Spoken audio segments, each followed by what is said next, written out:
झारखंड विधानसभा चुनाव के लिए वोटिंग हो गई है और अब सबको इंतज़ार है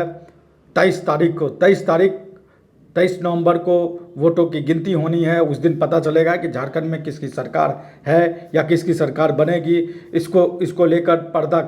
उठ जाएगा, सस्पेंस खत्म हो जाएगा। लेकिन इससे पहले 21 तारीख को गुरुवार को मुख्यमंत्री हेमंत सोरेन ने झारखंड मुक्ति मोर्चा के सभी उम्मीदवारों के साथ बैठक की। वीडियो कॉन्फ्रेंसिंग के माध्यम से मुख्यमंत्री ने अपने सभी उम्मीदवारों के साथ बैठक की और उनसे फीडबैक लिया कि किस तरीके से उनके क्षेत्रों में चुनाव हुआ। और ये बैठक बहुत अहम माना जा रहा है और ये बैठक एक संकेत है कि मुख्यमंत्री सरकार बनाने को लेकर या बहुमत को लेकर किस तरीके की तैयारी कर रहे हैं, उनके क्या प्लान हैं। वो उनकी रणनीति का एक हिस्सा है कि आज जब एक तरीके का है तो वोटिंग खत्म हो गई है और सबको मतगणना का इंतज़ार है, काउंटिंग का इंतज़ार है। काउंटिंग को लेकर झारखंड मुक्ति मोर्चा ने अपने तरीके से तैयारी की है, मुख्यमंत्री ने अपने तरीके से एक्शन प्लान बनाया है, सरकार बनाने को लेकर भी एक्शन प्लान बनाया है। किस तरीके से एक एक सीट पर को लेकर रणनीति मुख्यमंत्री ने बनाया था, ये सब हमने देखा कि चुनाव के दौरान किस तरीके से हेमंत सोरेन और कल्पना सोरेन ने एक एक सीट पर जाके अपने अपने उम्मीदवारों के लिए सभाएं की। 100 के से ऊपर दोनों ही नेताओं ने सभाएं की और गुरुवार को मुख्यमंत्री ने जो है वो बैठक की और अपने सभी प्रत्याशियों को कहा कि वो 23 तारीख को के लिए कमर कस ले। 23 तारीख के लिए कमर कस ले और पूरे जोश के और जज्बे के साथ जो है वो काउंटिंग सेंटर पर मौजूद रहें। और उन्होंने कहा कि जो बीजेपी जो साजिशें करती है और जो बीजेपी के ऊपर आरोप लगते रहे हैं कि वो केंद्रीय एजेंसी या चुनाव आयोग का दुरुपयोग करती है या चुनाव आयोग की शक्तियों का दुरुपयोग करती है, उसको लेकर मुख्यमंत्री ने विशेष तौर पर अपने सभी उम्मीदवारों को सचेत किया कि वो भाजपा के साजिशों को नाकाम कर दे और कोई भी इस तरह की गड़बड़ी न होने दे। क्योंकि बुधवार को जब दूसरे चरण के लिए वोटिंग हो रही थी, उस समय झारखंड सरकार में मंत्री मिथिलेश ठाकुर ने अपने सोशल मीडिया अकाउंट्स पर एक वीडियो पोस्ट किया था। उस वीडियो में उन्होंने कहा था कि देखिए, काउंटिंग सेंटर के बाहर जहां पर ईवीएम मशीनें रखी हैं, वहां अचानक से अलार्म बजने लगा। हालांकि बाद में जाके उस मामले पर डीसी ने स्पष्टीकरण दिया और बताया कि ये एक तकनीकी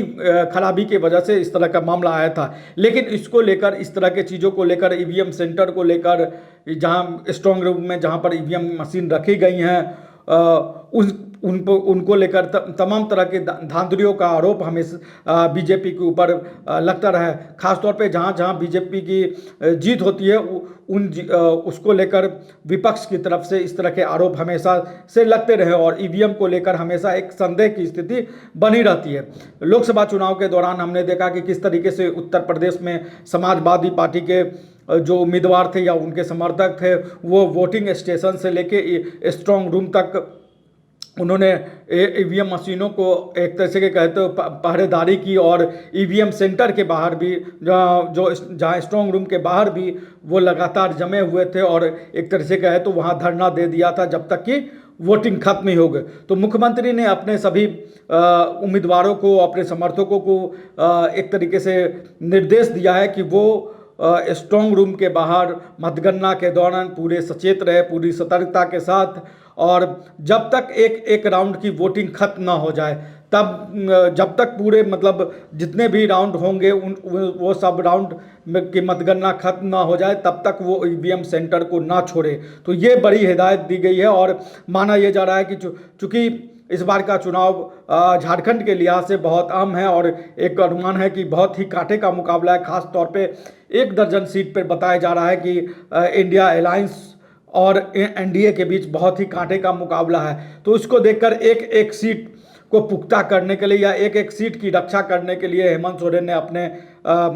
उम्मीदवारों को कह दिया कि वो एक एक सीट की रक्षा करें और जहां खास तौर पे जहां पर नज़दीकी मुकाबला जा सकता है या जहां पर नज़दीकी मुकाबला की संभावना है, उन सीटों को लेकर विशेष सतर्क रहने का निर्देश मुख्यमंत्री ने अपने उम्मीदवारों और अपने समर्थकों को दिया है। तो ये तैयारी हेमंत सोरेन ने अपने तौर पर की है काउंटिंग को लेकर, और मुख्यमंत्री हेमंत सोरेन नहीं चाहते कि किसी भी तरह की कोई कोताही हो जाए जिसका खामियाजा उनको उठाना पड़े। और जो तमाम तरह के सर्वे आए हैं उन सर्वेों का अगर बात करें तो कम से कम 6 प्रमुख एजेंसियों ने जो सर्वे किए उसमें से 3 एजेंसियों ने एनडीए की सरकार बताई है, तो 3 एजेंसियों ने जो इंडिया अलायंस की सरकार बताई है, हेमंत सोरेन की सरकार बनाई है। सबसे खास एक्सिस माई इंडिया का एग्जिट पोल था, जिसमें कि हेमंत सोरेन की सरकार पूर्ण बहुमत के साथ बनती हुई दिखाई दे रही है। और जो झारखंड के जो तमाम जो पत्रकार जिन्होंने चुनाव कवरेज किया उनसे भी हमारी बातचीत हुई, तो उस बातचीत में ये एक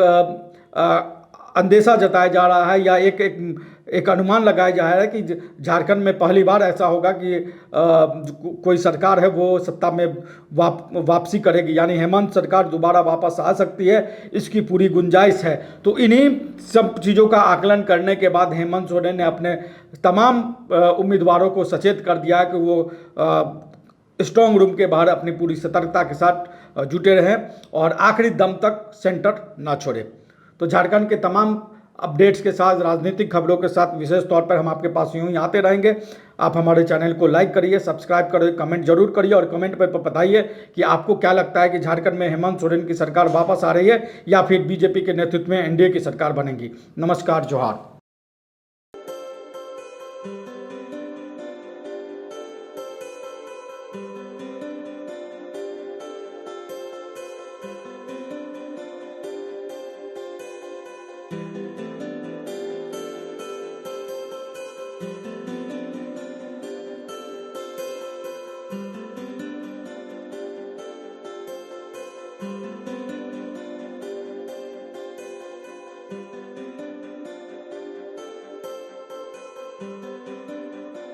Thank you.